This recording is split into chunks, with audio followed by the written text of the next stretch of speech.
I just wonder if there's anyone in the audience tonight as frightened as I am right now.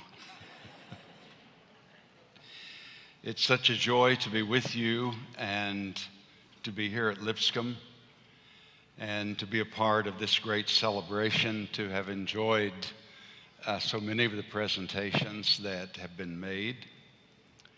And I'm especially tonight privileged to share this evening with Josh Ross. I haven't had the privilege of really knowing Josh well, but I know people who know him well, like Mike Cope. And I have dear friends in the church where he ministers who rave about him. And I've looked forward to seeing him. And his father told me yesterday something that I thought was marvelous. He said, you know, Josh loves his church, but he also loves his city, the city of Memphis. And I like a preacher who loves the city like he loves his church. I think when they read this text, that they saw that in the text there was a man who was 85 years old. And they thought, you know, we need an old guy to do this. What about that Saunders? Is he still with us? And so they ran me down in Vermont, and here I am tonight. And I'm delighted to be here. And you know, as we grow older, we have challenges that we didn't have when we were younger. I did a wedding on Saturday here in Nashville. I performed the ceremony for Daniel and Anna. Daniel is a Doris. He's the youngest of the Doris boys. But there are 4 Doris children. And David is one of the siblings, the older brother of Daniel. And I performed David's wedding ceremony 2 or 3, 4 years ago. And so I got into this ceremony, which was lovely and beautiful in the Doris backyard. And we got down to the vows. Now, she's marrying Daniel, but I said to her, do you take David to be your husband? And the bride cried out, no, I want Daniel.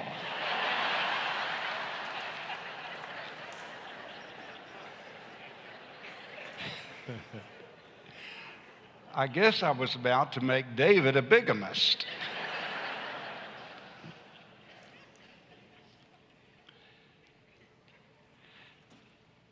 For the next few minutes,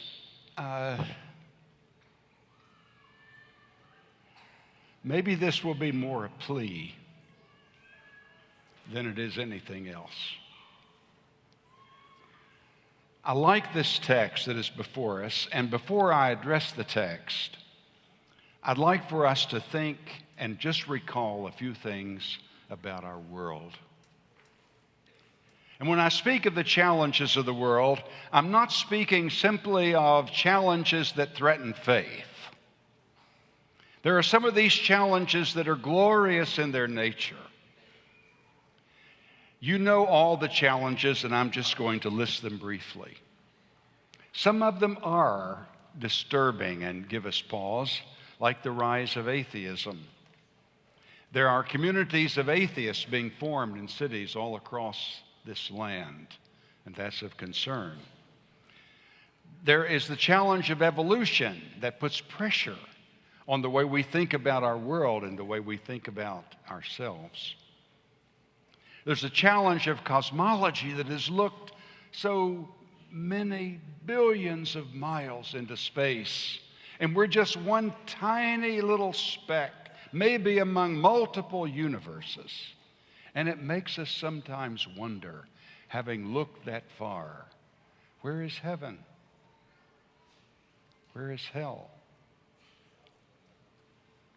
And then we have the neurosciences and the Genome Project that is looking into our physical bodies, looking into the wiring of us, added to that psychology that has explored the depths of our behavior and raised new questions about motivation and about sin and about why we do sometimes the things that we do, revealing weaknesses and strengths from birth.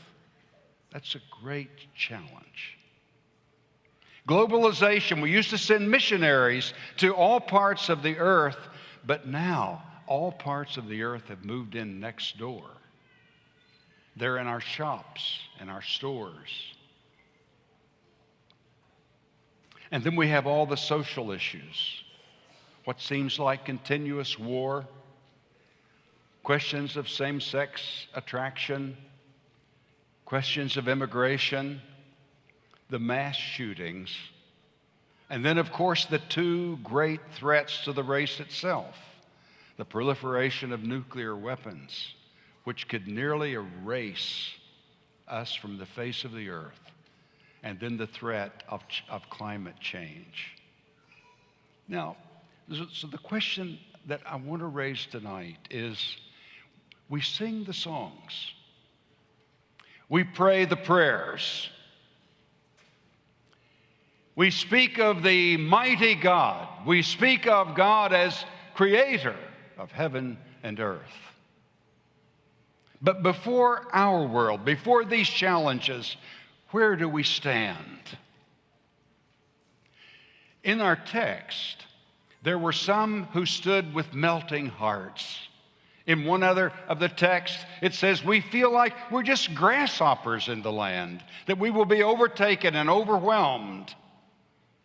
Melting hearts. But then there was this one who said, I wholeheartedly followed the Lord my God.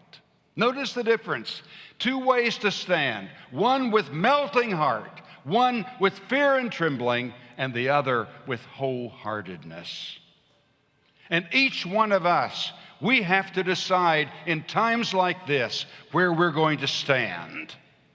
Are we going to stand on the side of hope or on the side of cynicism? Are we going to stand negative about everything that's going on in the world, or are we going to be an affirmer? Will our word be a no, or will it be a yes? Are we going to stand on the side of joy or on the side of despair? Are we going to stand on the side of gentleness or on the side of judgmentalism? Are we going to stand on the side of mercy or on the side of condemnation? Are we going to stand on the side of love or on the side of hope? Are we going to stand on the side of courage, or are we going to stand on the side of fear? We have to decide. And sometimes I sit with people of God at table, and I can't believe my ears. The whole conversation is about, isn't it awful? Isn't everything awful? The world is going to the dogs. We moan and we complain, and we throw our hands up in despair. And I'm wondering, with whom am I talking? Who are these people? Groaning, muttering, complaining. Who are you? Where do you stand? And if you're one of those people who are doing that, please stop it. It's no good for you. It's no good for your children. It's no good for your grandchildren. It's no good for your neighbors. It's no good for your church. No good for your community. No good for your nation. And it's no good for the world. And besides all that, it's just unbecoming. Where are we going to stand? Before our world, we want to stand fearlessly. I don't want to be a part of any faith that fears the rise of truth, regardless of where that truth comes from. I don't want to be afraid of any truth that the sciences reveal or any other field of knowledge, because truth, our Lord told us, always makes us free. It frees us from ignorance. It frees us from bondage. It frees us from those things that destroy our souls. Now, that's the first thing I wanted to talk about, is where we stand, and to challenge us to stand on the side of greatness, to stand on the side of hope and not on the side of fear. But the second question is, this world that we describe, are we to go to it, or wait for it to come to us? Now, I think that's an important question. This world that we think about, this world that we talk about, this world that we live in, this world that our children and our grandchildren will inhabit.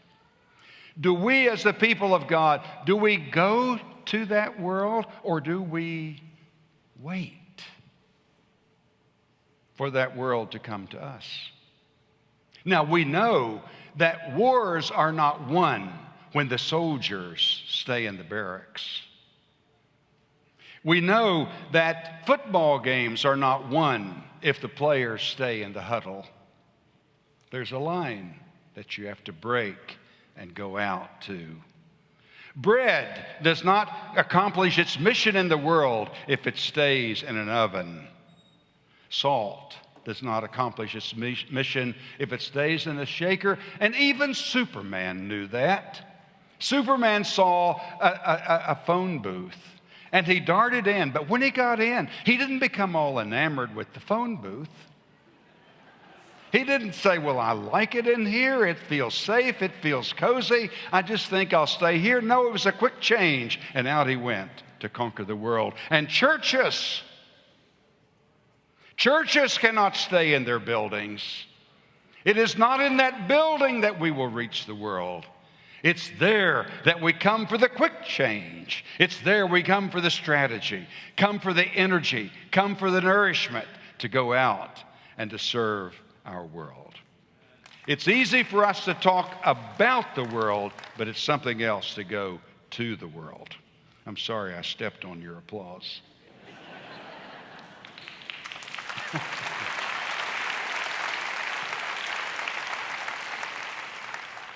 Now, if you'll permit just a tiny bit of autobiography, I want to tell you what seized me to go out, to get out of the huddle, to get out of the buildings, and to go to the world. I was in India on a trip through 80 nations when I received a call from the Herald of Truth to come and do a radio program which they described as the audience as the unchurched, as those outside the walls of church buildings. And I thought about that for a good long while, came back and moved to Abilene and started to work. And my first decision was, all the Herald of Truth offices were in the Fifth and Highland Church building. But I asked them, would it be all right, would you provide me an office downtown? Because if I'm going to work for these people, if I'm going to reach to these people, why shouldn't I office with these people? Why shouldn't I live among them? The second thing was to create a radio program not for Sunday morning, because on Sunday morning, mostly it's the religious who are listening. But if we're serious about going to the world, then let's go during the weekday and let's create a program that will be out of the Sunday morning slot and into the weekday slot where people are listening in their cars and in their homes. And thirdly, I examined the language with which I would do it, because the language that I knew was the language for Sunday morning. It was language for insiders, but if we were going to do something for those who are outside the walls, maybe language was important. And where would I meet the world? Would I invite the world to our buildings, or would I go to their buildings? And so the decision was made that we would go to their buildings. And so I went to union halls, and I went to theaters, and I went to high school auditoriums and university auditoriums and to fire station auditoriums, and gathered the people there in audience sometimes of 300 and sometimes 1,500 people. I went inside the prisons. I went to high schools. I went to universities, going always outward, always toward this world that we speak of. I went to the facilities for the most physically and emotionally damaged human beings I'd ever seen.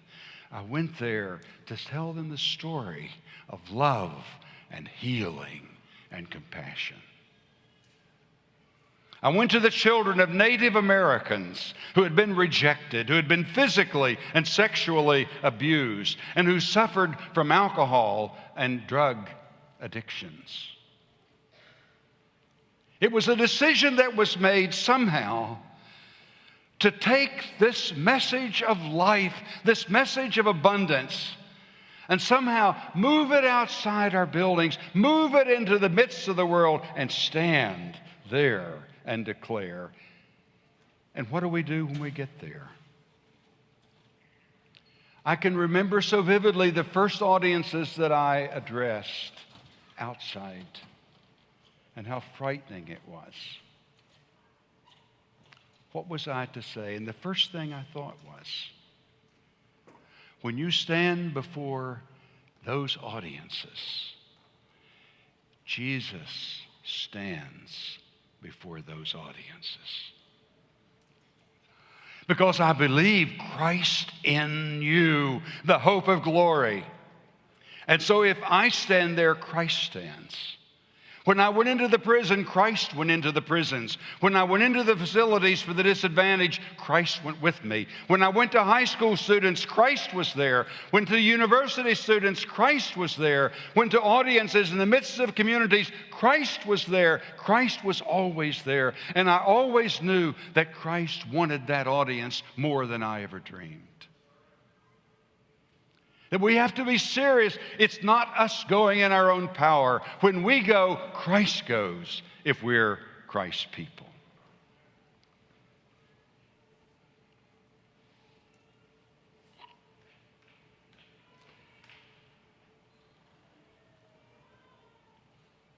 I wonder sometimes if we believe that. Sometimes we live so fast. Sometimes we look in our mirrors. Sometimes we enter all the dialogue of our day. Sometimes I wonder if we really believe that God is real and that Christ lives in us.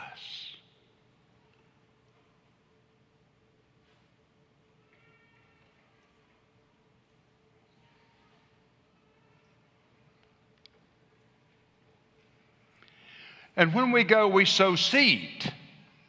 And what is the seed that we sow? The most important seed of all is to tell the world about grace and forgiveness. And sometimes with audiences from all walks of life, audiences who do not know each other, sometimes when I would walk among them and maybe choose one and look deeply into his or her eyes and say to them in the fullness of Christ's presence, do you know what I would do for you if I could do anything in the world? And then I would say, I would forgive you. And the tears would come. And I would look around and the tears would be everywhere. It's so easy for me to talk about forgiveness. It's so easy for me to preach forgiveness. But the challenge is for us to get that forgiveness to the world. The world is desperate for forgiveness.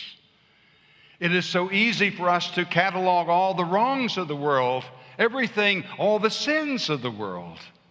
But the real challenge is how can we take this message of grace and forgiveness to the world? And in the world, I've seen something myself in a way I'd never seen it. Because I'm not just talking about what I or you might take to the world, but what we get from it. I've struggled with God in my earlier life. Who is God? Where is God? And all of that. And then I went into the midst of the world. And I began encountering the people in the presence and spirit of Christ day after day. And I found God like I had never known God. God in the midst of the world. God in the midst of the young. God in the midst of fathers. God in the midst of fathers. God in the midst of murderers. God in the midst of adulterers. God in the midst of the world. And when we get past talking about God and proclaiming things about God, and we experience God in the creation of God, that's really different. In the world, I had with so many trouble just reading the Bible. I thought I was supposed to read the Bible. I was supposed to read the Bible every day. And I'd try to read the Bible every day. Some days I'd miss, and then I'd be guilty. But in the midst of the world, I found myself running back to the text to see who I was to be in the world. I kept running back to the text to find out the essence of what it means to be human and to take that to the world. I found a relationship with the Bible that I never dreamed was possible. And then prayer. I, like everyone else, probably wrestles at times with prayer. Sometimes prayer feels so rote. Sometimes I feel like it is my duty to pray, and if I do not pray, I will be guilty. But in the midst of the world, somehow when I got out of our buildings, somehow when I became involved with the human beings who fill our cities and who fill our nation, somehow there, I realized one day that there was a cry that went up from my heart that was a kind of prayer that I had never known before. It wasn't prayer as a duty. It was prayer from the soul. When we go out into the midst of the world, we sow this seed, and it is this central message of the gospel of Christ that is absolutely so simple. And then I saw, we talk about healings and the blind seeing and all of that. But somehow, when Christ still goes into the midst of the world, I've seen metaphorically, maybe, the lame walk. I've seen the blind see. I've seen an adulterous woman changed. I've seen prostitutes experience grace and love and forgiveness for the first time in their lives. That in the midst of the world, we see God still alive, God still working, and God still changing.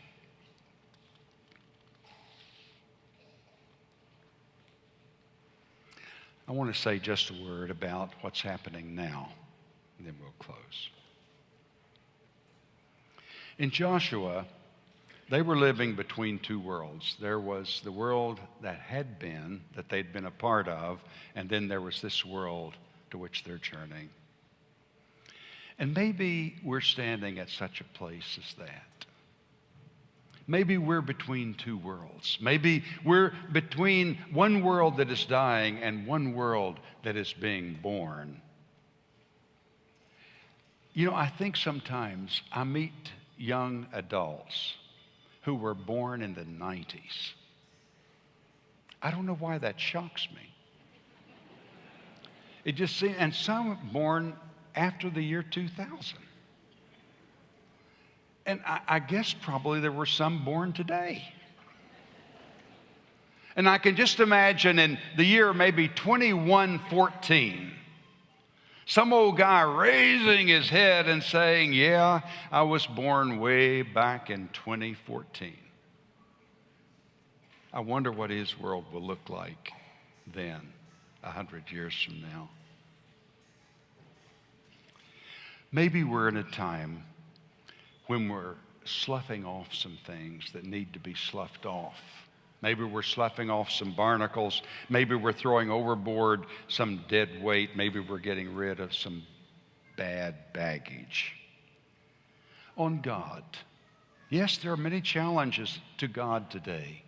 But maybe, just maybe, We're sloughing off some views of God that fit maybe another moment in history. And maybe we're watching emerge now views of God that fit our world and that might usher in the greatest era of faith we've ever known. I prefer to stand on that side of history. And maybe with the Bible. Yes, there are many, many problems with this text. But scholars are doing wonderful things to the text, and they're revealing wonderful things about the text. And maybe we're recovering, maybe we're getting past some of the problem areas, and maybe the real vision that is there, the vision of God's grace and mercy, the vision for a human being, maybe that's what's emerging right now. Maybe we're in for a vibrancy of Scripture that we've never known before. I'm on the positive side of history. And on the church, maybe we're seeing a church more clearly. Maybe we're seeing a church that is more like a church of Christ than a church of history. Maybe we're seeing a church emerge. When Jesus said, "I will build my church," maybe one of the things he wanted to do was build a place where the adulterous woman would be safe from the stones of the religious. Maybe he imagined building a church where each would look not to his own interests, but to the interests of others, one of the most difficult things in the world to do. Maybe he envisioned a church in which a table would be spread for all the people and all the nations of the earth. Maybe we're seeing that church emerge. And maybe with the young, some of our young, who no longer see church attendance as necessary. Maybe they're not leaving God. Maybe they're not really leaving the essence of the church. Maybe they're not leaving faith. Maybe they're journeying to a new day. Maybe they're journeying to what's emerging about God, what's emerging about the Bible, and what's emerging about the church. And maybe more of them would stay if more of us were out on front lines where life is exciting. Maybe more of them would stay if we were presenting them a vision of life, a vision of the world, a vision of the suffering that needs to be tended, a vision of the children who need to be taught and educated, a vision of what to do in the ghettos, a vision of what to do in the prisons, a vision of what to do with those who are challenged, wherever the challenge comes from, what to do there. Maybe if we could just get out on the front line a little bit more, maybe we could call back to them and say, "Hey, young people, you're getting behind. Come up where we are. Come up to the front line. Put on the armor. Put on the suit of the Lord and get your hands down to the world." Maybe if we were there, maybe if we had that kind of challenge, maybe if we had that kind of vision, maybe the young would come flocking to Christ. And so, I still love, and we'll close with the words of Isaiah. I say these words over and over and over. "It shall come to pass in the last days, saith God, that the mountain of the Lord's house shall be established in the top of the mountains, and shall be exalted above all the hills, and all the nations will flow unto it. And many people will go and say, 'Come, let's go up to the mountain of the Lord, to the house of the God of Jacob. Let's go up where we've seen joy. Let's go up where we've seen love. Let's go up where we've seen courage. Let's go up where we've seen forgiveness. Let's go up where we see how to live as a human being. Let's go up to the house of the Lord, and maybe he will teach us of his ways, and we shall walk in his paths.'" That's the vision that's before us tonight. And so, yes, I've come to stand before you at nearly 77 years old and say I am wholeheartedly following the Lord, and yes, I am still willing to stand and fight. May God bless you.